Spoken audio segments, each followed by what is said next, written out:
যদি এই রাতের ভিতরে জুতা নিয়ে হাঁটি, খরম পায়ে দিয়ে হাঁটি, মানুষের হয়তো বা ঘুম ভেঙে যাবে। অনেক বৃদ্ধ বাবাজি আছে, তাদের ঘুম ভেঙে যাবে, এই কারণে তাদের কষ্ট হবে। এই কারণে আমি খালি পায়ে রাতের অন্ধকারের ভিতরে হাঁটতেছি। আল্লাহু আকবার।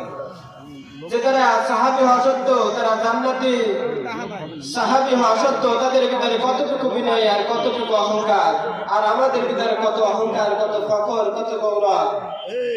এই জন্যই আমাদের ভিতরে অহংকার যাতে না থাকে, এইগুলো আমরা সেই সমস্ত কাজ করব। যে কথাগুলো বললাম, আমাকে আপনাদের সকলকেই উক্ত কথার উপর আমল করার তৌফিক দান করুন। আখির দাওয়ানা আলহামদুলিল্লাহি রাব্বিল আলামিন। বয়ান শেষ করলেন মৌলভী আব্দুল জলিল। আলহামদুলিল্লাহ।